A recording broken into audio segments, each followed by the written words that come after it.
Hello students, welcome back to the channel Concepts of Commerce, your virtual learning platform for all the concepts relating to commerce stream. आज के video के लिए हमारा topic है from capital structure. Here we have to determine the optimal capital structure from the information provided. Tax rate is given as 35%.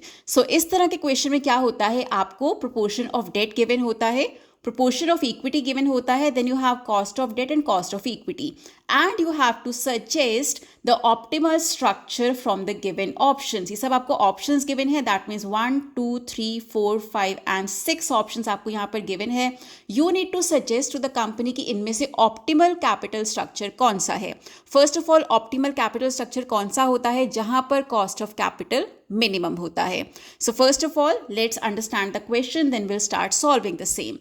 First column में हमें given है proportion of debt. That means कि company यहाँ पर first option में चाहती है 0% date हो एंड 100% इक्विटी हो. सो यहाँ पर दोनों कॉलम्स का टोटल 1 आना चाहिए. अगर ये परसेंटेज फॉर्म में होता देन यहाँ पर दोनों का टोटल 100 होना चाहिए. सो हम यहाँ पर 1 एज्यूम करके चल रहे हैं. If out of 1 is equity then that means 0 is debt. यहाँ पर कॉस्ट ऑफ डेट गिवन है, कॉस्ट ऑफ इक्विटी गिवन है, टैक्स आपको गिवन है 35%. फर्स्ट स्टेप यहाँ पर हमारा होगा to calculate cost of debt after tax. Second option में क्या है, the proportion of debt is 0.1. इसका मतलब है प्रोपोर्शन ऑफ इक्विटी 0.9 हो जाता है. बहुत क्वेश्चंस में ये टेबल आपको गिवन भी नहीं होता है, ये वाला कॉलम नहीं गिवन होता है. देन आप क्या कर सकते हैं, 1 minus proportion of debt will be equal to proportion of equity. अगर परसेंटेज फॉर्म में है तो 100 minus proportion of debt is equal to equity. अगर परसेंटेज फॉर्म में होता then it would have been written as 10. 100 minus 10 is equal to 90% is equity. Similarly third case में debt है आपका 0.2, इक्विटी है 0.8, 0.3 is debt in the next option and 0.7 is equity and so on. First step जैसे कि मैंने आपको अभी बताया is calculation of cost of debt after tax. So यहाँ पर cost of debt आपको given है. After tax cost of debt कैसे निकलता है, just multiply this cost with 1 minus t.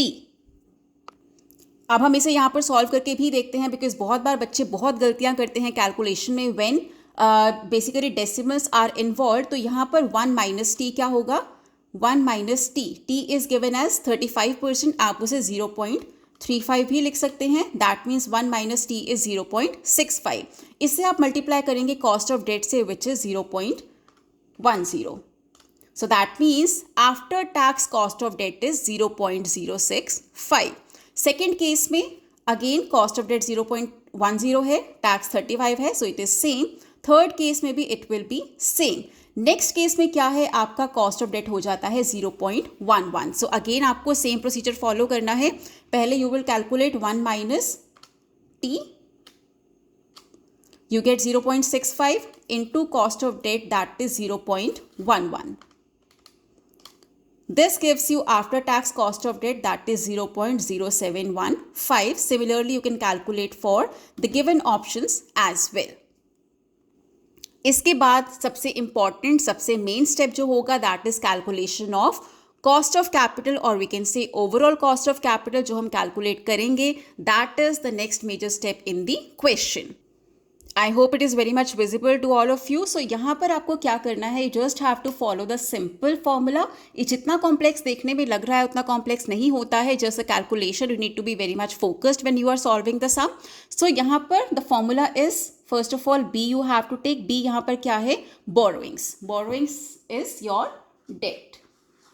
Then you have cost of debt. यहाँ पर जो cost of debt है that will be after tax. So आपको क्या करना है, simply take डेट का proportion into after tax cost of debt plus S. S यहाँ पर है proportion of equity, S means shares, multiplied by cost of equity. So 1 by 1 हम solve करते हैं every given option and then you will understand it more. First case में आपका borrowings that means proportion of debt कितना है, 0. सो यहाँ पर हमने 0 लिख लिया, multiplied by after tax cost of debt that is 0.065. हमने यहाँ पर वो लिख लिया, प्लस शेयर्स आपके कितने हैं, 1 आपने यहाँ पर लिख लिया, multiplied by cost of equity that is 0.12. Now solving the same we have 0 into 0.065 0 हो जाएगा because you are multiplying it with 0 plus 1 into 0.12 is 0.12 itself, क्योंकि आप 1 से मल्टीप्लाई कर रहे हैं, टोटल आप करते हैं, इट बिकम 0.12 और you can write it as 12%. Right. So similarly हमने हर केस में किया है. सेकेंड केस में आपका जो बोरोइंग का प्रोपोर्शन था that was 0.1 multiplied by after tax cost of debt जो हमें गिवन है 0.065 प्लस शेयर्स कितना था यहाँ पर 0.9 multiplied by cost of equity and then you will be solving it afterwards. Let me show you how to solve it. First of all, you have 0.1 into 0.065.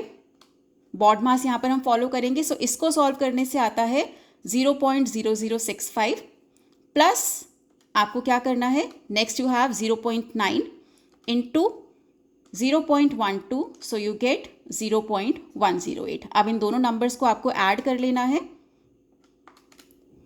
You get 0.1145. अगर हम इसे percentage form में लिखते हैं तो क्या करना है, सिंपली इसे 100 से मल्टीप्लाई करना है. You will get 11.45%.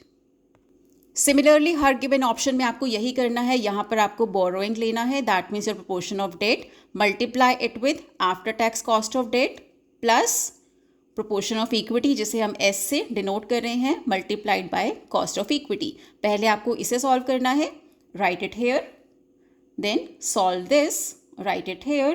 बीच में you need to put add का sign and you will get your cost of capital. Last में आपको क्या करना है, you just have to see किस ऑप्शन में the company is having minimum cost of capital. That is this option 11.24%. यहाँ पर the company is having minimum cost of capital और इस केस में we have been given proportion of debt, that means borrowings is 0.3 and shares is 0.7. So company के लिए optimal capital structure क्या होगा, जहां पर कंपनी 70% इक्विटी से पैसा लेती है, 30% डेट से पैसा लेती है, क्योंकि ऐसा करने से it will be able to reduce its cost of capital to 11.24%. अब क्यों मैंने आपको हर पार्ट यहाँ पर सॉल्व करके दिखाया है in the calculator also, because when decimals are involve I have seen many children, many students doing a lot of mistakes, जिसकी वजह से पूरा क्वेश्चन गलत हो जाता है. So you need to be very very careful. Just follow BODMAS here and you will go never wrong with your questions. That was all for today. Stay tuned in on the channel. Do subscribe, like, share and comment. Stay tuned in for the next video that will be posted tomorrow. And I always suggest just go through the post section in the channel where you can test your basic conceptual knowledge from various subjects. See you again tomorrow. Have a nice day. Stay tuned in. Keep learning, keep growing. Have a nice day.